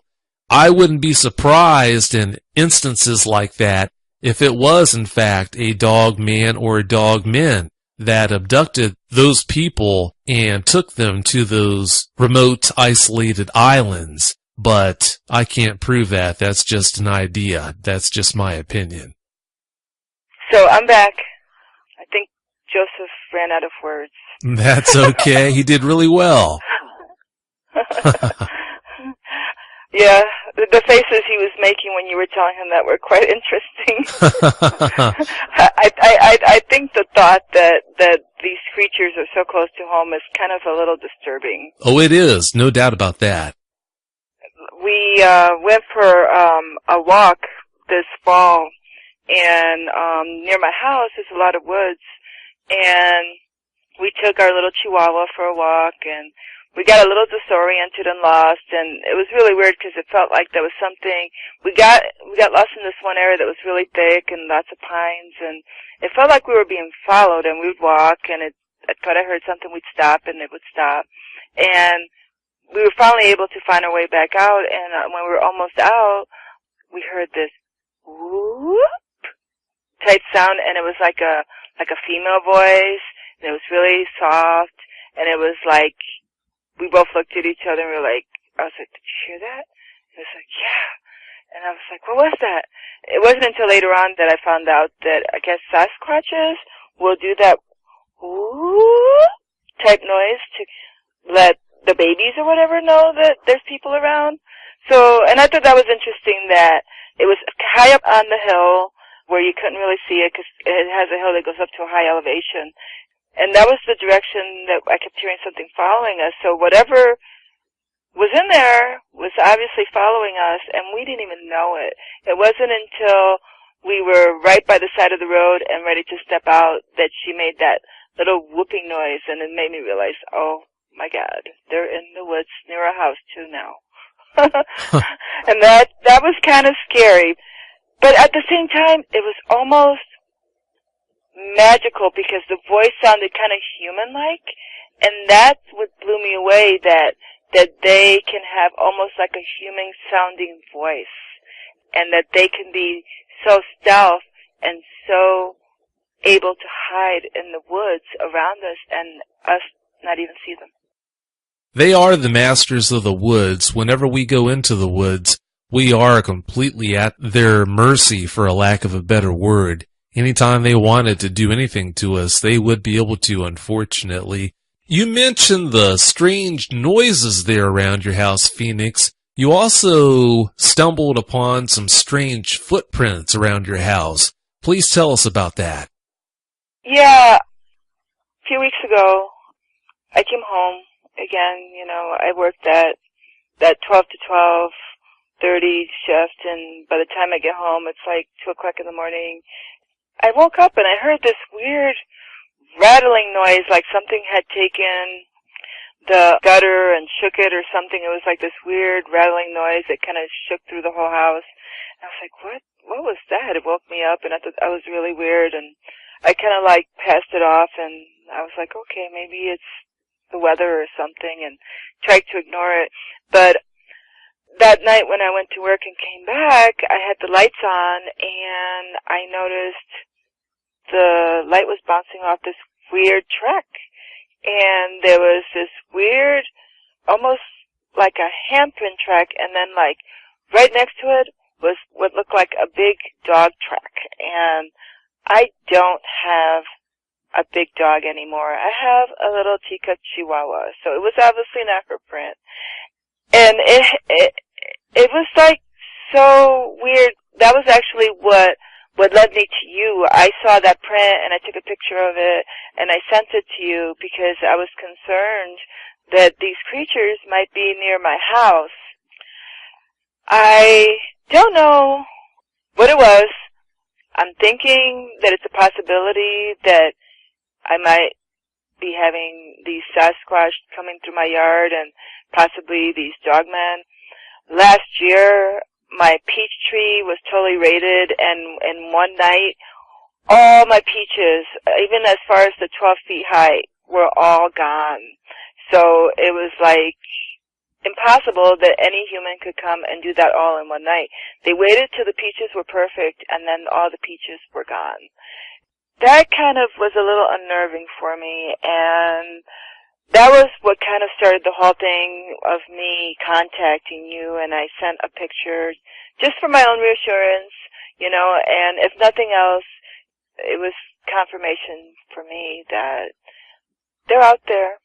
You might not know they're there, but they're out there, and they watch us, and they're very good at going from place to place. I mean, I live in a beautiful suburban neighborhood. I have a 3,000 square foot Victorian house. There's all these beautiful Victorian houses in my neighborhood. It's one of those neighborhoods that at Christmas time and Halloween, everybody dresses the houses up beautiful and it looks like a postcard, and people will drive around from far away to come look at the houses and bring trick-or-treaters from far away, and you could spend $100 or more on candy and it doesn't even last an hour because so many people will come around. And so you would not expect that these creatures would be out in suburbia, out here in these kind of neighborhoods where professional people live, where, you know, you've got your mom and your dad and your children and your little happy world going around from work and school and participating in your little sports, and to think that they are so stuffed and they have adjusted so well, people don't even realize they're there. And that to me is the scary thought. Now when I come home, I'm really careful and I'll sit in the car for a while with the lights on. I now have solar lights up, so if there's any motion, they go on. And there's times when those lights will go on and off and on and off. And I've even woken up my son and said, Joseph, do you see anything? Those stupid lights keep going on and off. And we never see anything. There's a huge house next to us that's been vacant, and it's got some woods in the back. And if anything runs back there, you can't really see it, so it's hard to tell. And I'm not about to go out there and look to see what there is. I can't say I'll blame you. That's probably the smartest move. Sometimes you're best off not knowing. Yeah. You know, Phoenix, you mentioned that after that encounter happened, that you had gone and done extensive research on the topic. Did you ever dig up any info that would lead you to believe that there might be a history of sightings like that in that area? You know, that's the one thing, to be honest with you, that I didn't really research. I know that there's been a lot of strange phenomenons and stuff that didn't make sense. I lived in a farmhouse 1 or 2 towns over that was surrounded by a lot of woods, and we used to have a lot of weird stuff happening in that house. In the barn and stuff, there was an area where the barn had a hay loaf with lots of hay, and I remember going in there one day, and there was a huge area where something had been sleeping in. The barn had big holes in it where something could easily come in and out of, but it was still being used by the farmer. I was renting this farmhouse, so he was storing hay in it, and I'll never forget going up into that area and finding this big area where something had been bedding in it, and all kinds of little bones and things, and I was like, what could possibly be sleeping in this? Because it was huge. It was big enough that you and I would easily be able to sleep in that big rounded area and still have lots of room. It was like, I don't know, like a king-size bed-shaped area that it had been sleeping in. And there was a lot of weird things that used to happen in that house. Like, sometimes you would hear what sounded like somebody coming in and out of the house. Weird stuff used to disappear. Anyway, that farmhouse, after we moved away, the next owners got so freaked out that they ended up putting a big 12-foot privacy fence all around the yard. So I wouldn't be surprised if there was Sasquatch or dogmen in those woods. As far as doing specific research, I'm afraid that not enough people are coming out and reporting anything because I didn't really per se find much yet. Rochester is known for a lot of UFOs and other weird stuff like that. I did find out some information on that, but near the hospital where I work, there have been Sasquatch sightings, and there was some farmer that tried to report some sightings that he had, And I do remember that people weren't very nice about it, and that kind of filtered out, and you didn't hear too much after that. But he had taken some pictures of some big dark creature near his John Deere, and it looked legit to me. I believe him. Unfortunately, most people didn't. That is awfully unfortunate. Here he is, subjected to that, and he gets treated that way. It's typical, but unfortunate. Now, going back to the whole black walnut issue there, Phoenix, you really have me wondering what that was all about. You said not just once, but on several occasions you would find a black walnut left inside the rim of your car, like between spokes. Yeah, and I don't know what that was about. It was almost like it was letting me know. And you know what was interesting was that happened once before where I got gifted with these nuts in the rim of my tire when all the peaches got taken. And they left the walnut in the rim of my tire then too. It's almost like a calling card, like, I'm leaving this to let you know that this wasn't here by accident and I am here. When it left that walnut, when the peaches got taken, to me, it was almost like it had left a gift letting me know, this is my payment for the peaches. Kind of weird, right? Oh, it's very weird. Do you think that was a Sasquatch that did that or a dogman? I think that was a Sasquatch because given the fact that I heard that female Sasquatch in the woods recently, and then the fact that I have heard that they do eat fruit and stuff, I'm more inclined to think that was a Sasquatch than a dogman. I don't know if dogmen eat fruit, but my peaches were pretty amazing. I mean, I grow a lot of organic fruit and stuff, so I was going to can them the next day, and they were all gone. And I really don't think a person took them because they would have at least missed some, and the tallest branches had to be easily 12, 13 feet high, and they were all gone too, and there was no damage done to the tree. My trees are surrounded by grass, so there was no footprints around, but I think it had to be more than one of them because I don't see how one Sasquatch could have taken all those peaches. There were several bushels of peaches there, and I don't see how anybody else could have done that because it would have taken somebody with a ladder and a couple of bushels and more than one person to come in and do it. And at the time, I just don't see how that could have happened. It was too weird. And the fact that they left me that black walnut in the rim was kind of like, here you go. Thank you very much. Yeah, that is awfully strange stuff. I think you're right. That doesn't sound like dogman activity at all to me. That does sound more along the lines of what you'd expect a Sasquatch or Sasquatches to do. So I think you're right on the money there. Before we close out the show tonight, Phoenix, you also had a strange thing that you stumbled across involving a fire hose wrapped around a tree. Oh, yeah.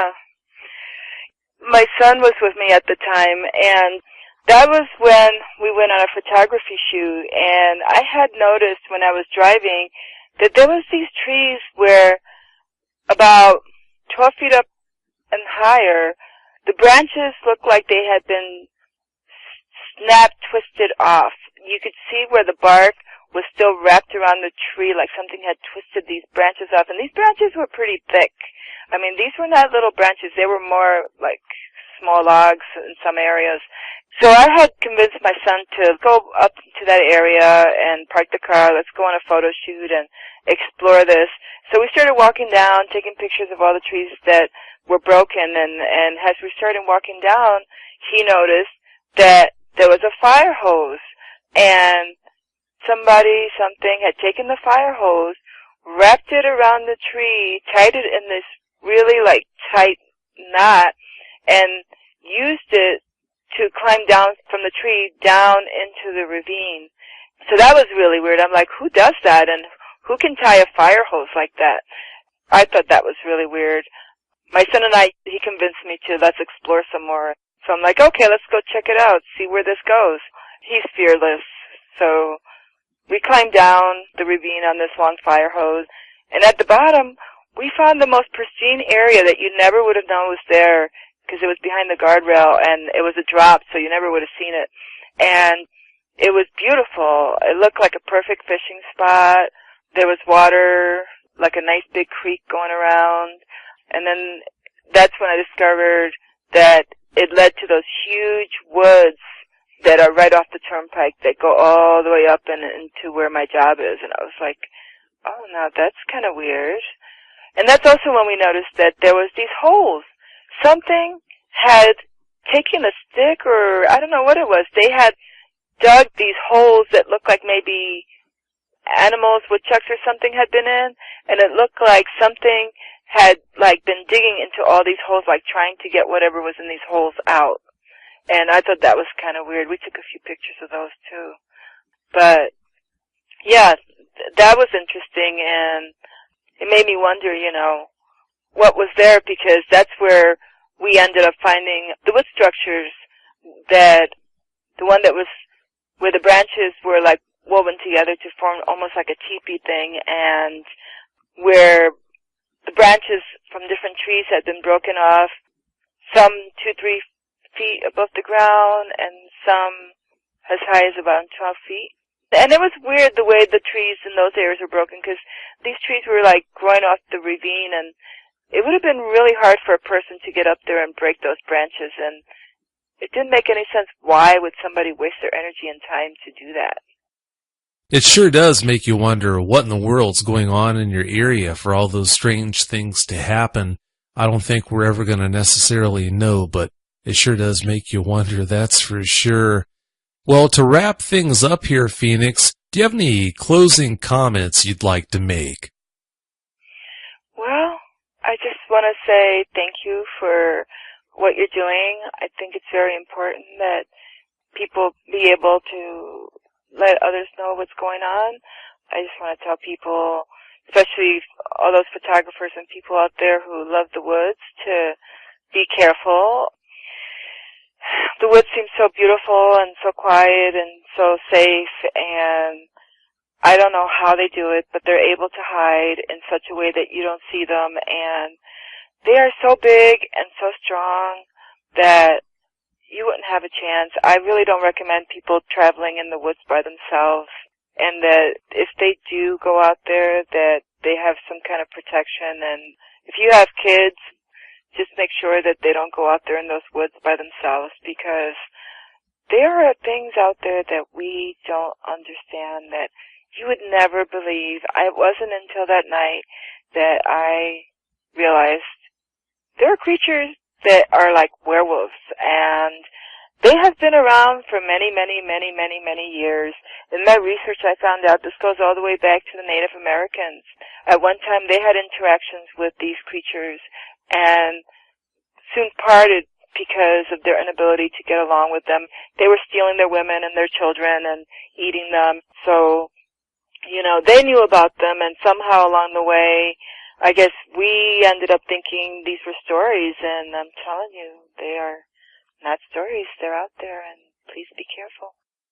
Thanks again so much for coming on the show, Phoenix. I really do appreciate it. Well, thank you very much. It was a pleasure. It was great having you. It really was. And don't be a stranger, okay? Okay, we won't be a stranger. Thank you. I appreciate it. Thanks again for coming on the show, and have a wonderful night. You too. Thank you for all you do. I'm so glad that there are finally people like you out there, and you are going to make such a big difference for getting knowledge on this creature, and hopefully by getting people like us out there to confirm that these are real, we'll be able to make some progress. So thank you very much, and have a nice evening.